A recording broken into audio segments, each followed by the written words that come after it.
Boa noite! Estamos começando mais um programa Horário Nobre com Juquinha. Hoje o nosso convidado, ele é artista plástico, é escritor e tem muita história para contar. Dorizan Ribeiro. Daqui a pouquinho, não sai daí. Já já eu volto.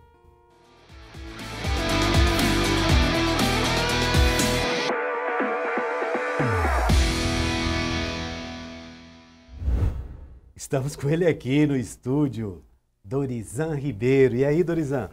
Que prazer estar aqui. Por isso que é bom ter amigo na televisão. Olha eu aqui na televisão. Bom demais. Prazer te rever. É isso, Dorizan. Dorizan, eu fico... Às vezes eu me pego assim, lembrando de coisas, de suas histórias, né? Sim. A sua chegada aqui e tudo. Você é um artista brilhante, tem uma história bonita para contar pra gente, né? Mas eu quero saber, você veio de onde, Dorizan? A sua chegada Sim. em Goiânia. Boa pergunta. Como diz um amigo meu. Eu nasci na cidade de Dianópolis, estado do Tocantins, terra do ouro. Depois meus pais foram embora para Cristalândia, me deixaram com minha avó, e depois eu fui para Cristalândia, terra do cristal. Uhum. Hoje eu tenho algumas passagens em Silvânia, onde moro quase, né? Uhum. E com isso eu acho que eu tinha tudo para ser uma pessoa joia, né? Ouro, cristal, e virei Dorizan, esse é nome de remédio. Pois é, mas como é que foi essa trajetória? Você sair lá da sua cidade, como é que foi isso? As dificuldades, o que é que você viveu ali até chegar em Goiânia? E você desenvolveu vários trabalhos aqui. Né? Sim. Como é que foi Olha, isso? quando eu resolvi deixar minha terra, onde passei parte da minha infância, eu disse aos meus irmãos, que não são poucos, eu iria construir minha história. Eu vou me embora. Com a cara e a coragem. 2 malas, uma de roupa, outra de sonho. As roupas acabaram, mas os sonhos continuam. Eu vim para Goiânia, conhecer ninguém desse mundo. 2 professoras que me trouxeram até Goiânia já foi embora. Estou até com medo, né? Eu sou o terceiro. E aí o que aconteceu? Fui para casa do meu avô, fiquei por lá. Meu avô disse, o que você sabe fazer? E eu, com medo de ficar desempregado, falei, tudo. Saber quase nada. Ele disse, então eu vou botar você na polícia. Quer dizer, não era isso que eu imaginava, a priori, na minha história, né? Aí ele contou aquela história de polícia e tal, e saiu. Eu falei, vou perguntar ao meu avô como é que é esse negócio de polícia. Aí eu falei, vou! Ele olhou para trás e falou, vai! Aí eu falei, então tem que ir. E fui. Aprendi, tenho orgulho de ter passado por lá 10 anos. E você qual a sua patente? Graduação. Graduação. Eu fui cabo, fui sargento, fui preso, fui solto, quando me soltaram, fui estudar. Aí me tornei advogado, publicitário, algumas coisas. Chegou a trabalhar no governo? Trabalhei no governo, pouco tempo, 38 anos. Só isso? Só. No Detran, que onde era a minha casa, até me lembrando agora, quero te contar para você que recentemente fizeram uma reunião dos aposentados no Detran, aí me avisaram. Falei, para que será essa reunião, hein? Não sei se era para ver quem estava vivo, se estava pouquinho. Aí eu fui. Mas quando eu saí de casa, a Isabel, que é a pessoa que cuida de mim com muito carinho... Um beijo para Isabel, só um pouquinho aí. Isabel, um beijo para você e parabéns, viu, por aguentar esse sujeito de tanta história. Na porta do elevador, ela olhou assim e falou assim, cadê a aliança? Eu deixei na fazenda. Então, pelo amor de Deus. Então, e outra coisa, você tem que sair de casa na minha idade, 2 coisas que a cuidadora preocupa. Aliança. Tomou o Dorflex? O Dorflex é porque quando acaba o efeito tem que ir para casa. Porque é coluna, isso, aquilo, outro. Então, eu fui para lá, muitos amigos já foram, bateu a saudade, muitos me conheciam, mas não sabiam o nome. E a vida é isso, Joaquim. Acho que a vida é você construir uma história digna de ser contada. Foi fácil? Claro que não foi. Na Polícia Militar também eu tive que aprender logo, porque senão eu ia sofrer muito mais. Mas aí como é que foi esse processo, essa entrada sua no meio artístico? Eu lembro que você trabalhou ali com a Dona Célia um tempo, na televisão Anhanguera, não foi? Foi. Esse processo aí, como é que foi isso? Esse processo... Porque você veio com a sua arte, que daqui a pouco eu vou mostrar na verdade, quando fala em processo, a gente assusta. Mas quando eu cheguei no Chave Câmara, né? A minha sala era bem no subsolo. Então o senhor Jaime descia da garagem e entrava na minha sala primeiro. E muitos achavam que ali Aquilo ali é a quarta diretoria. E aí, um dia eu disse para ele, seu Jaime, eu tenho tanta vontade de escrever um livro. E ele chamava a gente só de filho. Meu filho, faça o seu livro. Eu vou lhe ajudar. Foi lá que eu escrevi o livro Surtido. Ele está aqui? Na verdade, ele não está. Não está. Na verdade, ele não tinha nem título. Mas como tinha, assim, poesia, pensamento e tal, e o primeiro livro é sempre aquela história de família, né? Uhum. E fiz o livro, o seu Jaime, lancei na empresa, e teve um guarda que não queria comprar o livro.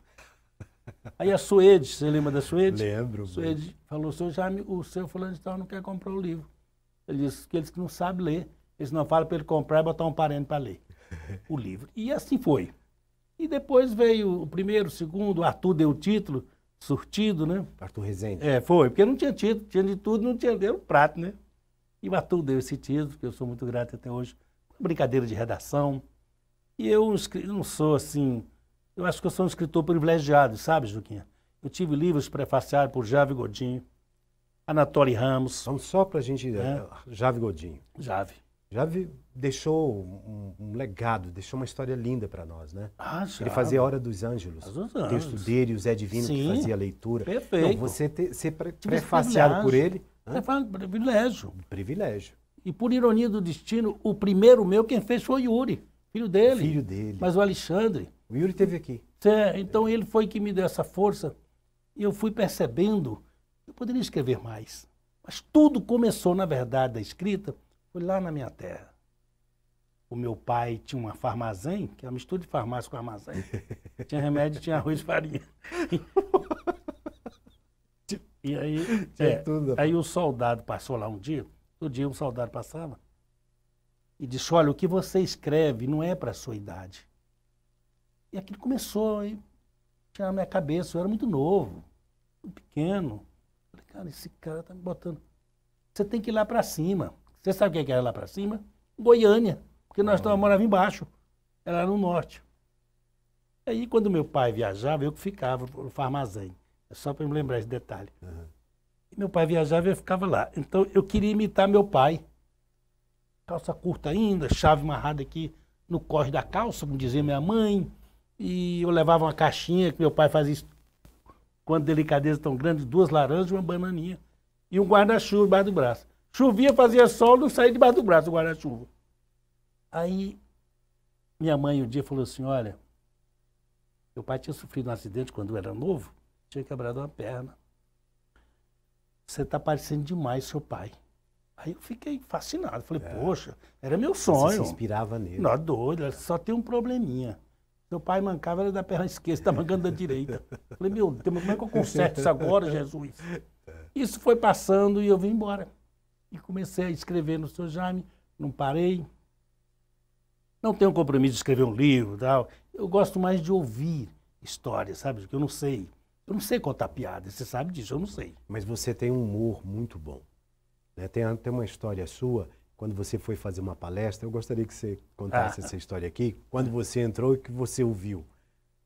Quando eu encontrei o Augusto Cury, eu estava fazendo direito.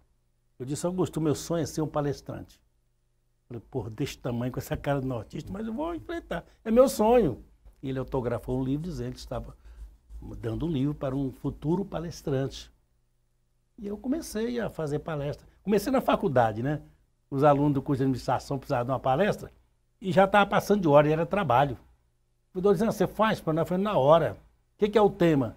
Não, eu falei, então eu vou contar a minha história, que é mais fácil. Fui lá, ganhei um troféu, uma coisa assim. E aí eu comecei a fazer as palestras em faculdades, em empresa. E um dia eu fui fazer uma palestra para um grupo de professores, auditório lotado, e eu lá na porta com o Rafinha, que era meu assistente de palco. Aí passou uma professora, com 2 professoras, e olhou assim para mim, falou, mas é esse hominho aí que vai fazer a palestra? E eu não ouvi, mas ele ouviu e falou, olha, o professor, aquela pessoa que está lá no fundo do diademinha branco, chamou o senhor de homem. Eu todo de terno, sapato lustrado, arrumado, cabelo muito bem penteado. Falei, mas chamou, filho. O que você acha que eu devo fazer? Não, você vai ter que responder. Não vai deixar por menos, não. Aí eu comecei. Boa noite, professores. É muito difícil falar para professores, porque são eles que nos ensinam tudo. Mas eu vou contar para vocês uma historinha. Quando minha mãe estava grávida, meu pai queria uma menina. E minha mãe queria um homem. E ela com aquela barrigona, todo dia ela passava a mão na barriga. Tomara que seja um homem, tomara que seja um homem. E Deus, na sua infinita bondade, houve mãe, né? Olha o homem aqui. Eu acho isso muito divertido. E a sua família? A sua família ficou em Palmas? Meus irmãos moram em Palmas e em Cristalândia. Eu tenho 3 filhos que moram nos Estados Unidos há 25 anos já. Pois é. Os meninos já estão lá. Já moram lá há muitos anos. Eles falaram, pai, o senhor podia fazer um livrinho da sua história. Não sei o que, biografia. Eu falei, não, isso aí eu não sei. Eu gosto, o humor é uma coisa muito séria, mas eu gosto de fazer sem compromisso, sabe?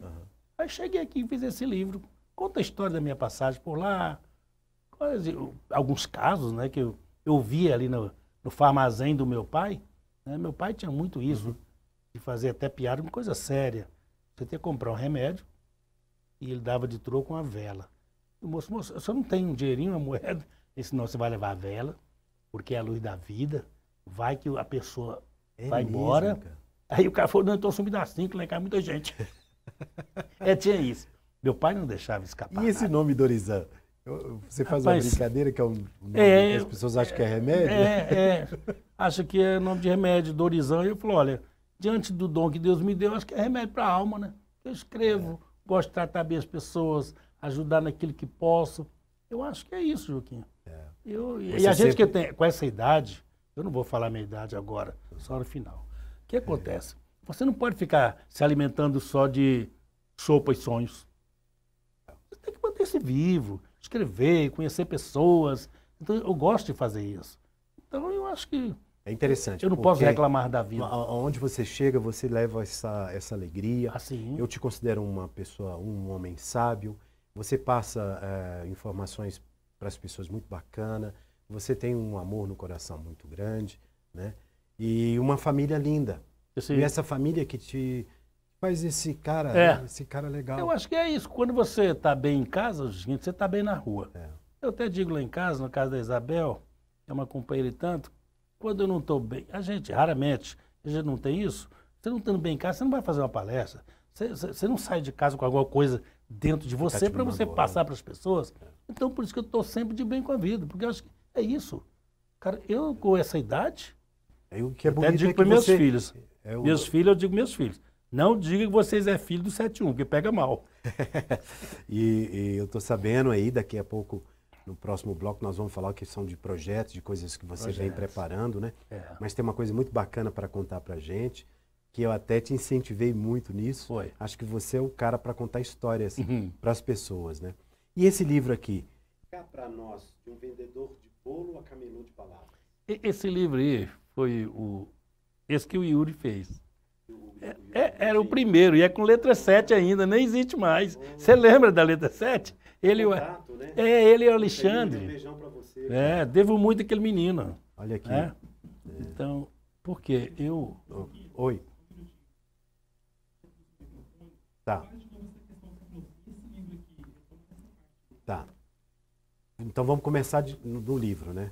Tá. Tá bom. Ok. Você acha que o microfone agora tá legal? Então tá. Então vamos lá, vamos voltar aqui. Dorizan, e esse livro seu aqui? Esse livro aí, como ele disse, foi o Yuri que fez. Foi um livro, um sacrifício fazer esse livro. Letra 7, pregar uma... Meu Deus, só contato mesmo. Cá para nós, de vendedor de bolo a camelô de palavras. Porque, na verdade, a minha vida, Juquinha, eu, muito novo, eu vendia bolo para ganhar o pão. Eu não fui engraxate, nunca dormi na praça, nunca passei fome, mas não foi fácil. Mas eu sempre tive esse pensamento. E esse livro ficou pronto e eu não sabia como fazer a capa. Tal. E como eu já tinha essa tendência de falar, eu falei, cara, eu vou botar de vendedor de bolo a camelô de palavra. E eu estava procurando uma foto para fazer isso. E um dia eu fui no apartamento de um amigo fazer uma visita. Ele disse, eu tenho uma foto sua aqui que você não tem, seu arquivo. Essa aqui é você, esse garoto aqui? Que legal, cara. E eu era bem feinho, agora tá pior. Não, mas eu achava que você era mais bonitinho. Mas minha mãe queria que eu fosse modelo. Aliás, você tá bonito aqui, viu? Você sabe que minha mãe queria que eu fosse modelo. Minha mãe acha filho bonito. Era até manequim na época, não era modelo, não. Aí ela falou, não, você não vai, não. Desculpe, espera aí só um pouquinho. Tem uma charge aqui muito bacana. Deixa eu ver de quem? Anatoly. Do Jorge Braga. Jorge Braga, é E meu a do compadre. Anatoly aqui. É, essa é Anatoly. É o Anatoly. Meu compadre que fez, é meu compadre. Nossa. De Fogueira, né? Cara, Anatoly Ramos. Anatoly. Afonso Lopes, Anatoly, Nixon Filho. Tem uma turma tão boa que prefaciou meu livro, que uma vez eu vou contar aqui um segredo. Não conta pra ninguém, não. Tá. Eu fui pedir uma pessoa, um escritor famoso, para prefaciar um livro meu. Ele disse, olha, seu livro é fraquinho. É só coisa de família. Quer dizer, o primeiro livro seu é só isso. Você só tem essa história, né? Eu agradeci ele e procurei um escritor venezuelano, meu amigo, e ele disse, olha, não preocupa não. A Bíblia não é prefaciada por ninguém, é o mais lido. Cara, nunca mais eu preocupei com prefácio. Repete isso aí, por favor. A Bíblia não tem prefácio de ninguém, e é o mais lido do mundo. Agora você vai ficar preocupado porque o moço falou. Eu já passei por 2 casos interessantes. Um foi esse. E a outra, por ironia do destino, o mesmo, que é grande escritor, teve um prêmio no finado BEG de literatura e eu ganhei. E a mulher me chamou e disse, olha, Dorizan, você não vai receber o prêmio em primeiro lugar porque o outro escritor aqui é mais velho e tal. A urna eletrônica. Mas aí eu achei engraçado, mas eu estava concorrendo, então eu sou o segundo. Na verdade você é o primeiro, mas você não vai pegar. E a urna eletrônica é uma crônica, não tem nada a ver com a urna de votação. Não, uma senhora lá no sertãozinho onde eu morava, faleceu e veio de Brasília, o corpo foi para a cidade e tal. E o neto dela, muito inteligente, naquela época tinha esse povo, né? Tampinha era apertar o botãozinho, ela abria, então ele cobrava R$1 para abrir e fechar, o povo ver. Que legal. A titia dele. Esse aqui é o Cerrado, né? Uma galeria de portas abertas. Essa aí eu estou te mostrando em primeiríssima mão. Eu não vou mais fazer exposição. Todas as minhas peças estão aí. Já tem Você não vai fazer mais? Não, isso é uma coisa não, o trabalho eu faço, mas a exposição eu já fiz 3. Ganhei um prêmio Jaime Câmara de literatura e ganhei Banco do Brasil e a Cavalier. Na Cavalier, em Brasília, teve uma história engraçada. Terminou a exposição, eu me lembro que a dona Célia falou, olha, vou mandar alguém da Globo local de cobrir essa exposição. E a dona da galeria me chamou para jantar, bem rapidinho. Eu fui no apartamento da mãe. Cheguei lá, achei interessante que ela tinha uma coleção de balanças. Ela balancinha. Sim. Aí eu ia assim, gente, mas o mundo está acabando, tem coleção de tudo. Então vamos jantar, vamos jantar. Aquela mesa muito bem arrumada, tinha de tudo e tal. Eu dei uma olhada assim, vi lá carne de porco, farinha, arroz, feijão. E eu, como bom nortista, falei, gente, eu vou primeiro na carne de porco, farinha, um arrozinho, que é para me matar a saudade da minha terra. Aí botei um pouquinho lá no prato, botei a farinha, um arroz e tal. Peguei o garfo, vamos jantar, tal. Furei a carne de porco, quando eu botei na boca, era banana frita. Gente, nunca mais eu comi banana frita. E eu botei uma quantidadezinha boa, que eu estava com fome. Agora, você comer banana frita com farinha, e a mulher, você gosta? Eu falei, gosto. Fazer o quê? Olha só, gente. Olha esse trabalho aqui, olha que legal. Esse aqui é uma raiz, na verdade, né? Mas... Então a gente vai fazer o seguinte, a gente está terminando esse primeiro bloco, e eu vou voltar para a gente falar um pouco desse trabalho seu, que é um trabalho que você levou para outros países, inclusive, né? Você viajou com esse trabalho. E agora você me contar que vai encerrar, isso me deu uma tristeza aí, né? Mas está tudo certo. Então daqui a pouquinho eu volto com mais histórias de Dorizan Ribeiro.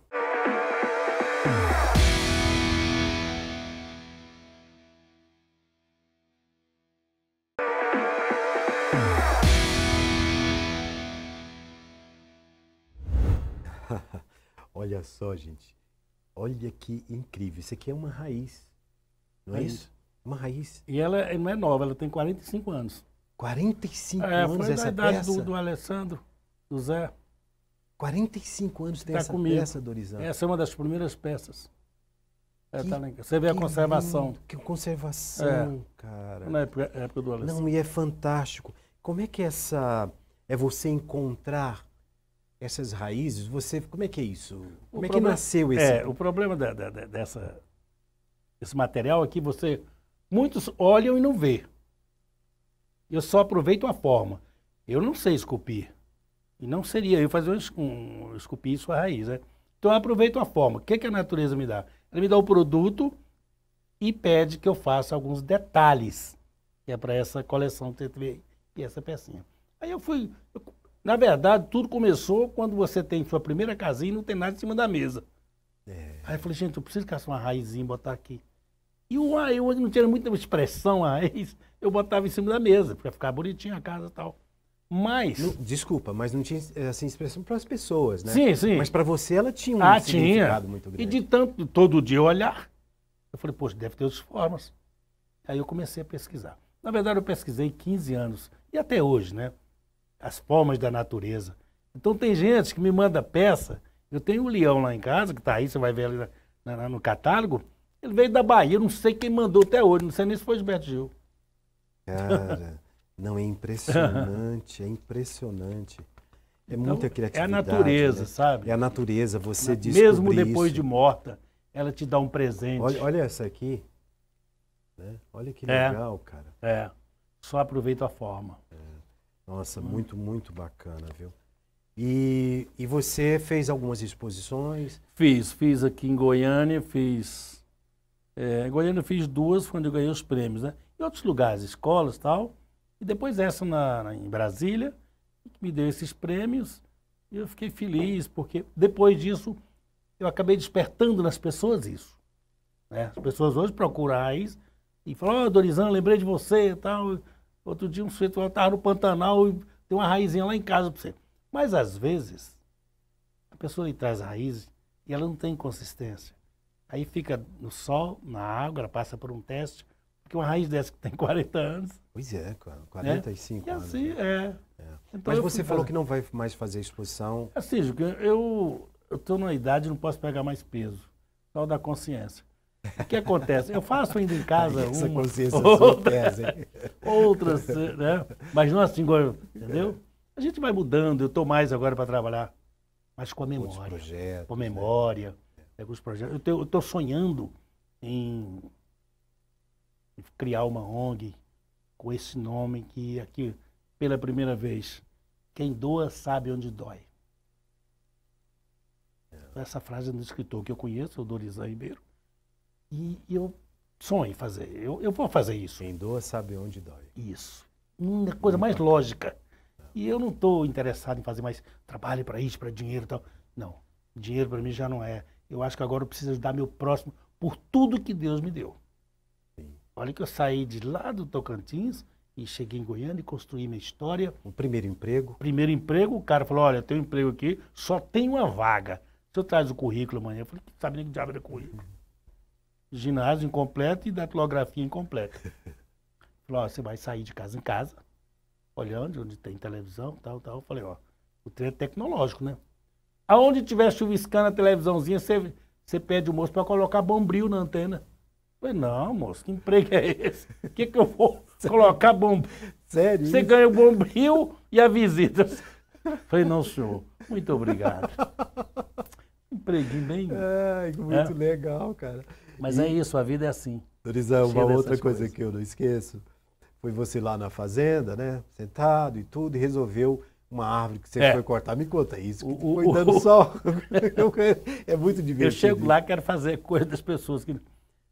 Um galho de mangueira estava atrapalhando lá uma coisa, lá eu falei, eu vou cortar esse galho de manga. Aí falei pro secretário meu, falei, ó, arruma uma motosserra para mim que eu vou cortar. E ele, antes de funcionar a motosserra, já falou, mas é perigoso, sabe, já festa que serra lá. Eu falei, não, moço, eu vou com cuidado. Aí funcionou a motosserra, amarrou numa corda e eu já estava lá em cima, esperando. E cortei o galho de mangueira, rapaz, desse tamanho. E o galho aconteceu um fato engraçado, dele cair para lá, ele caiu e foi pá, em meus peitos. Ixi, mal o microfone. E aí o trem desceu aqui, minha perna virou aquele sangueiro danado. E eu estava sozinho lá, a Isabel não estava lá. Eu falei, se eu mandar falar para ela em Goiânia, ela vem bater aqui. Eu vou cuidar aqui. Aí cuidei da perna e tal, muito sangue.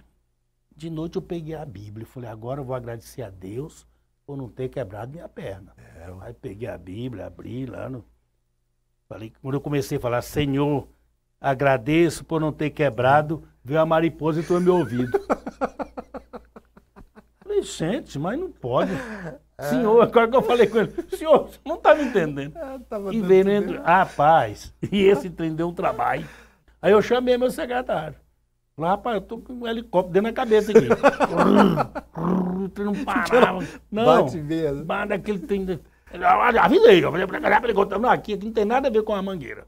Aqui é outro departamento. Aqui é Mariposa. E o que eu fui parar no hospital. Olha. Cheguei no hospital, rapaz. E era no domingo à noite. Tinha fila de gente para pegar atestado para trabalhar segunda. Aí eu falei, doutor, eu tô com um barulho aqui, eu acho que se demorar eu fico doido. Ele, não, essa coisa simples, só um minutinho. Que é assim, né? Você tá morrendo, não vou cuidar. Tem mais 3 ali, pior que eu sei. Aí eu falei, tudo bem. Aí ele veio, fez uma lavagem cerebral no meu filho. Passou aquele trem, acabou, fui para casa. Quando chegou em casa, eu falei, eu vou agradecer a Deus por não ter ficado surdo, nem quebrado a perna.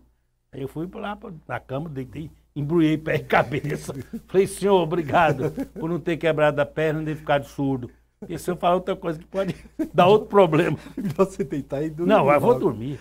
Ai, mas Deus acontece. Não, estrada, por exemplo. Quando eu fico para lá e para cá, de Silvânia, às vezes acontecem uns fatos engraçados. Tem gente que compra sorvete, joga o sorvete fora para ficar com vasilhinha, né? Eu sou assim. Eu guardo. Aí passava na barreira da polícia e era Natal. Eu falei, Isabel, nós vamos passar lá e nós levamos aquele tanto de vasilhinha, né? Então vamos passar lá e vamos deixar uma latinha de biscoito para o policial. Quando eu passei na barreira, por felicidade também, era Natal e o cabo chamava Cabo Jesus. Quase chorei de emoção. Rapaz, Feliz Natal, que Deus te abençoe, eu sei que trabalha noite, tal. Aí cumprimentei e fui embora. Eles pegam fica essa vasilha aqui, o biscoitinho, fui pra cá, chegamos em Goiânia. Isabel tira as vasinhas branca, azul, vermelha, e a do biscoito lá. Falei, uai, e o biscoito? Não, ele pegou, foi do feijão. Falei, meu Deus do céu, não passo lá mais. Não. Eu vou preso. Vai. Fiquei um mês passando dentro por uma estradinha. Lá em Bofinópolis, comprei o queijinho do rapaz. Eu sempre passo lá. Eu disse, olha, e era dia das mães. Falei, ó, você vai dar um abraço, um beijo em sua mãe. Lá foi eu que eu mandei, comprei os queijos.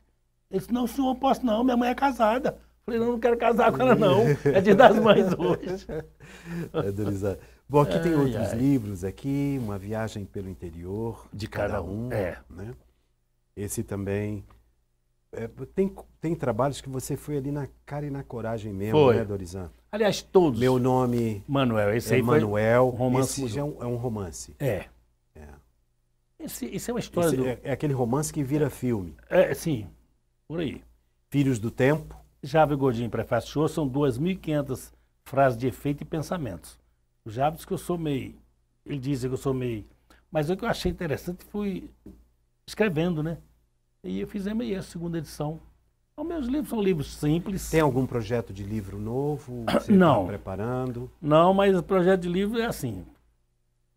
Na pandemia eu fiquei muito quieto com outro projeto, não quis escrever, porque todo mundo só queria escrever sobre pandemia. Alguém me falou, faz um livro. Não, sofrimento, cara. Basta você pegar a calculadora e você somar o salário, já dá dor de cabeça. Não vou mexer com isso, não. Foi um momento difícil no mundo, muito. Né? Perdi muitos amigos. Então eu acho que isso... Eu fiquei mais introspectivo. Fiquei em casa, fiquei pensando nos meus projetos, escrevendo. Eu quero saber desse projeto. Tem um projeto que você está querendo ir para o palco. Contar suas histórias, né? Como é que é essa história? Esse projeto tem quase 5.000 anos. Esse projeto eu comecei a escrever lá no café. Estava eu, você não está, mas estava o Fred, você lembra, né? Sim. Aí eu disse a ele, olha, rapaz, meu sonho é prestar homenagem ao meu pai e minha mãe, mas no palco. Ele disse, no palco como? Você é advogado, escritor, jornalista, mas você não é ator? Eu falei, não sou ator, mas eu vou representar. É um sonho meu. E ele saiu. E eu fiquei lá com as 2 xícaras. Né? E fui para casa e fiz o texto desse espetáculo. Aí eu falei, agora eu quero uma pessoa para dirigir. Fazer de mim um ator. TT Caetano. Me ajudou muito, eu ia para casa dela de manhã. Uma grande diretora. Grande. Um abração para você. A TT é maravilhosa. E eu comecei a estudar e decorar. O texto é longo. E depois do texto, nós emendamos os casos e descasos, né? Porque tem muitas coisinhas para a gente contar. E esse é o sonho de fazer esse espetáculo. Eu não sei quando, eu não gosto de marcar data, porque tudo tem hora certa. Você vê quantos anos que eu estou sonhando de estar aqui com você. Hoje, graças a Deus. Dorizão, mas eu sempre pensei em bater esse papo com você. Contar um pouco da sua história. Eu acho você um homem determinado, corajoso, como eu já falei, amigo, né? E você tem muito para passar para a gente, né? As suas histórias servem muito como exemplo. Exemplo de como chegar em algum lugar, Sim. sabe? Um exemplo de luta, né? Um exemplo que você pode transformar uma raiz em uma obra de arte, né? Uma peça. Você enxergar numa raiz algo que a gente não consegue enxergar e você faz dele ali uma peça, né? Uma obra de arte. Então isso tudo é muito importante. Eu acho que a maior ferramenta de tudo isso, Juquinha, é humildade, fé. Eu sou homem de fé. Talvez não vamos encontrar na igreja, mas eu, na beira da minha cama, ali que é a minha igreja, e é de joelho, sem nenhuma vergonha de contar aqui. Porque tudo que eu peço, Ele me dá. Inclusive as dores que eu tenho que sentir. E você teve uma parceirinha que é a mãe da Isabel, né? Eu lembrei. E a Isabel, que é uma pessoa... A Isabel é uma pessoa maravilhosa. A Bela com 96 anos aquele tempo. 93 anos, 40 anos, ela adorava cozinhar, né? Ela é um exemplo, né? Esse livro é o pai dela, a história do pai dela. O meu nome é Manuel. De tanto ela me contar a história do pai, eu pedi autorização para 5 irmãs na época, né? E fiz esse livro. A Bela foi uma figura. Porque a Isabel, eu aposentei primeiro e eu ficava ali à tarde com a Bela, né? Conversando. Você foi lá uma vez almoçar, eu estava lembrando de você ontem. Bonitinho. Umas panelinhas desse tamanho, eu falei, não vai dar. Sabe o que sobrava. Nossa, cheguei lá, tinha aquela panelinha de ferro ali, tinha um arroz, feijão, linguiça. uma carne, uma linguiça, uma carninha nisso. E ela com aquele cuidado, né, de servir a gente. Cara, eu aprendi tanto com aquela senhora, cara. Eu vou contar para você. Quando era tarde, a Isabel ia trabalhar e eu, por ordem médica, ia puxar meu soninho de tarde. O doutor falou e ela também. Aí eu levantava, fazia o cafezinho, chamava e nós sentávamos no sofá e ia conversar. Se você ver o que a Bela escreveu e deixou dentro da Bíblia onde eu leio, é brincadeira. Você consegue pelo menos passar um pouco disso que ela escreveu? Você lembra de alguma coisa? Não, eu lembro dela, eu lembro muito. Ela pedia as coisas para os netos, para os filhos. Ela pedia com tanta propriedade, com tanta fé. A Bela era uma pessoa maravilhosa. Ela tinha uma força, um negócio assim inacreditável. Muito. Né? E a Isabel puxou um pouquinho para ela. Não digo 100%, mas pelo menos 80%. Isabel é a minha companheira. E as suas idas para os Estados Unidos? Você tem algum projeto? Não, os Estados Unidos eu vou deixar assim, Juquinha. Está na mão de Deus, porque com essa pandemia, aí passa um trem, vem outro, aí eu vou esperar um pouco, né? Mas eu preciso fazer uma visitinha. Lá também é um lugar que eu dou uma repaginada na minha vida, encontro os meninos, e a gente brinca, conta. Porque eu criei meus filhos assim. Eu era brincando, era contando piada. Entendeu? Até hoje é desse jeito. Eu acho que família é isso. Agora, por outro lado, família também é uma usina de problemas. Você tem que ter paciência. Você convive com pessoas que não é nada sua, mas você precisa ter essa compreensão. Hoje está muito difícil falar isso, parece que as pessoas esqueceram. Não? A tecnologia colocou o mundo em nossas mãos, estamos esquecendo os sentimentos. Então precisa que as pessoas compreendam, porque por mais moderno que seja o seu computador, ele nunca vai dizer que te ama. Cara, e você também é um cara formidável, você, Juquinha? Não vai ficar aqui fica elogiando um ou outro, pessoal, desculpa. Mas eu aprendi muito com você, com o Miguel. Miguel é um dos prefácios do meu livro também. Não, você tem o prefácio. Só fera, né, cara? Miguel Jorge. Só, inclusive, sua filha. Maravilhoso. Oi? Sua filha que está ali, que eu dei um livro para ela. E ela fez um comentário no Viagem. Foi ela. Você lembra? Foi verdade. Uai. A Nayane. Acabei de passar um para a diretora ali. Então é isso. Então são os amigos que... Não adianta você construir uma história que não seja digna de ser contada. Eu não sou exemplo para ninguém. O Jordevar e outras pessoas importantes, que eu considero todas as pessoas que chegam aqui, eu considero todo ser humano importante. Isso é minha cabeça, meu pensamento. E nós temos alguns artistas que são muito especiais. São pessoas que deixaram e estão deixando história muito bonita pra gente. O Jordevar esteve aqui e ele virou e falou uma coisa: pô, você está contando história, está deixando as pessoas contarem a sua vida, a sua trajetória. E isso é importante. Tive aqui a presença do Jacques Abrão, que me orgulho muito, sabe? O Marconi esteve aqui, o Marcelo Baiocchi, o Yuri Godin esteve aqui, né? Tanta gente, o Leopoldo Veiga esteve aqui, cara, sabe? Muitos convidados, João Neto e Federico, eles estiveram aqui. E todas essas pessoas deixaram aqui um pouco da sua história, sabe? Contar a sua história, você escrever. Quantos livros só a gente tem aqui? Acho que tem uns... Aqui eu trouxe 9, mas tem uns 9, mas não é 10. Não é? Então, você passar sua história para o livro, contar uma história para o livro, isso é genial. E outra coisa, Juquinha, quando você tem a oportunidade, que o bonito não é falar bonito, é ouvir bonito. Eu fui fazer uma palestra uma vez na Escola Técnica Federal de Goiás, a pedido de uma agência, que ela era federal, eles ganharam a concorrência e me convidaram. Fui fazer. Quando eu cheguei na escola técnica, foi numa chácara, tinha mais ou menos 100 e tantos professores aposentados e atuais e tal. Eu cheguei lá e falei, meu Deus, o que eu vou contar para esse povo que sabe muito mais do que eu? O que eu fiz? Botei cada um deles para contar um pedacinho da sua história. Virou um DVD para a escola, está lá. Olha aí, cara. Então é isso. É você ter paciência de ouvir as pessoas. As pessoas estão precisando disso, cara. Não é? Aí vem esse lado, o lado humano, né? Sim. Você falou um negócio interessante aí, você pode desenvolver a melhor máquina, você pode desenvolver o melhor aparelho, né? Mas se você não conseguir desenvolver o seu crescimento espiritual, você chega com todo um poder que pode até levar ele para um mal muito grande, né? Porque você não tem um preparo, é você se preparar. Exato. Eu acredito no amor. Eu acredito também em Deus demais, sabe? Então acho que isso aqui falta pra gente dar uma melhorada. E o que as pessoas mais preocupam hoje é os bens materiais. E quando vai embora, as flores de plástico.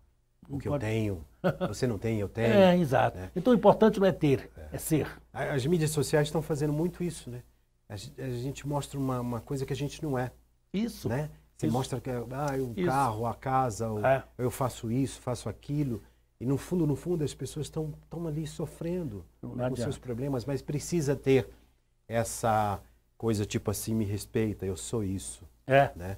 Você vai procurar uma pessoa, o que o senhor foi o doutor fulano, sou o deputado fulano, não. Eu sou o Zé, sou o Manuel, sou o Pedro. Esse é meu nome. Eu sou advogado, mas não quero me tratar de advogado. Eu sou o Dorizan, você é o Juquinha, você é um artista. Então as pessoas têm que ter isso. Você é o Dorizan, um grande artista. Nós estamos terminando o nosso... mas estava tão bom, Juquinha. No programa, muito. Eu quero agradecer muito a sua presença aqui. Você é um amigo, mas é um amigo que tem uma história belíssima. Contar a sua história para mim é de um orgulho muito grande, é de uma felicidade muito grande. Me emociono pra caramba em poder e agradeço a Deus por ter a oportunidade aqui na TV Gazeta, sabe, de trazer as pessoas para contarem as suas histórias. Sabe, eu fico muito feliz de estar aqui com você. E queria pedir você mandasse para essa câmera que está aqui, para as pessoas que estão em casa, uma mensagem. Não tem mensagem melhor do que a do amor. Eu acho que você precisa entender que você não chega em lugar nenhum se você não tiver amor ao próximo. E ter bons amigos. Jesus só chorou uma vez na história da Bíblia, quando Lázaro morreu. Então essas coisas são amizades e respeito e tudo. Né? Mas eu achei bom demais estar aqui. Será que eu volto aqui de novo? Volta. É só você inventar mais histórias aí e trazer pra gente. Viu? Vai ser uma honra ter você aqui. Obrigado mesmo, viu, Juquinha? Gostei, viu? Abraço lá na família, em todo mundo, viu? Tá certo. E vamos preparar pra gente tomar um cafezinho, né? Vamos, no Café do Mundo. Lá no Bougainville. É ali que nasce aquele shopping é a extensão da minha casa. Adoro o Bougainville. Bougainville, ali no Café do Mundo, onde a gente toma o nosso café. E o Bougainville recebe todo mundo com um carinho muito grande. E lá é um local de artistas, não é isso? Outro dia o rapaz falou assim, Dorizão, eu fui lá procurar um livro seu, eu não achei. Me deu uma tristeza, lá onde você fica, no seu escritório. Então tá, obrigado, valeu. Obrigado por tudo. Já já eu volto, não saia daí.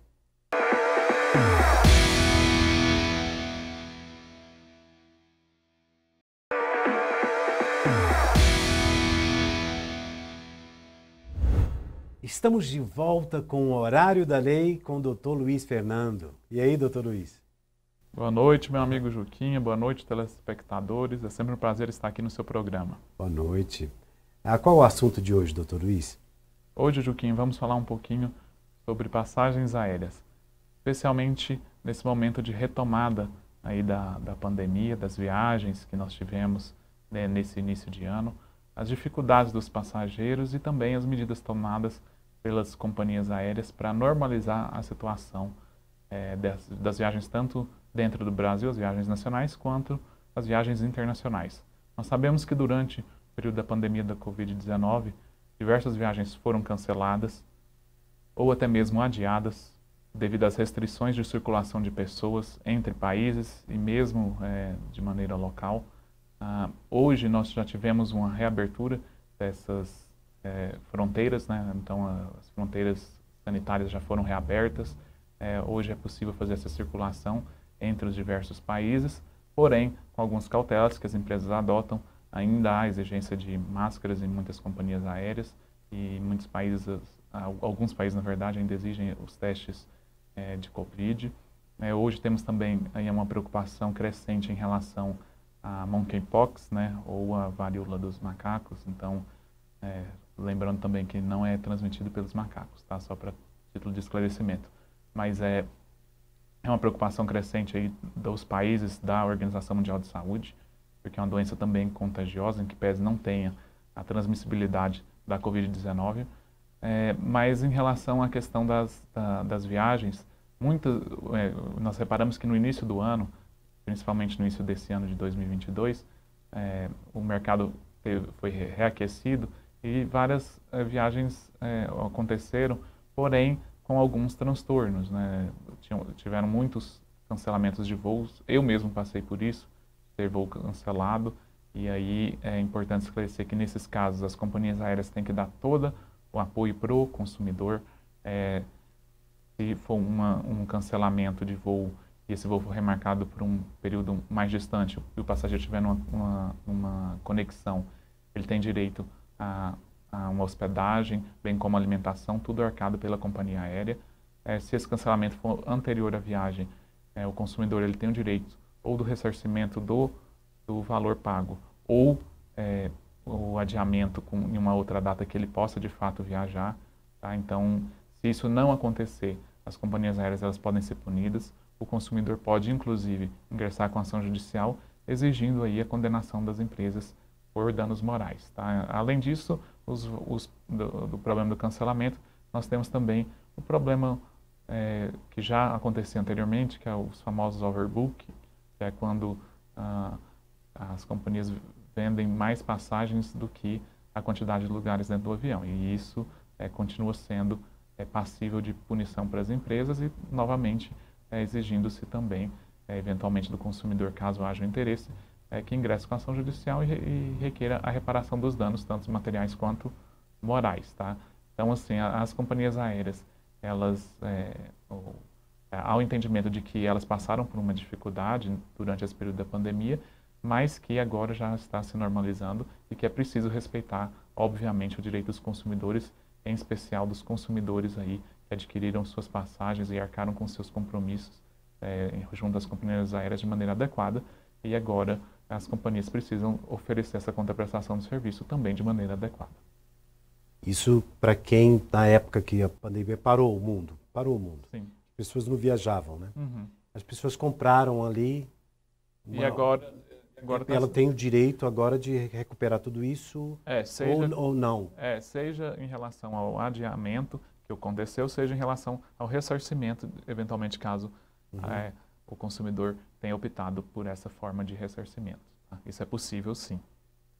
Quando aconteceu com você, a sua viagem já tinha sido... Não, ela tinha sido marcada E aí nós fizemos, a companhia, na verdade, remarcou o voo, eu entrei em contato e consegui um voo assim que fosse adequado para que eu não tivesse uma perda tão grande em relação à hospedagem que eu já havia marcado. Mas caso aconteça de ter essa perda de uma hospedagem, por exemplo, que já havia sido marcada, é necessário do consumidor acionar a companhia para o ressarcimento desses danos e, se não for possível, de maneira amigável, acionar judicialmente. Tá? Então, realmente tem essa possibilidade do Poder Judiciário obrigar as companhias aéreas a ressarcir tanto os danos materiais quanto os danos morais, caso assim seja definido pelo Poder Judiciário. Muito bacana. É isso aí, doutor Luiz. Até domingo que vem. Até domingo que vem. Acompanhe sempre aqui o horário da lei no programa Horário Nobre com Juquinha. Não sai daí, que já já eu volto.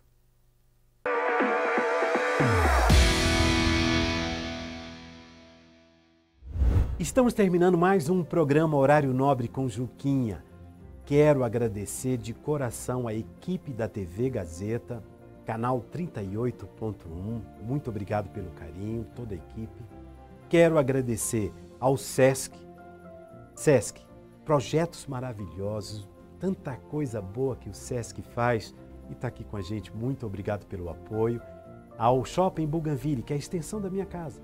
A extensão da minha casa, da sua casa. Ali você encontra teatro, você encontra música, você encontra um carinho muito especial no Shopping Bougainville. E também a VR, que está vestindo o Juquinha.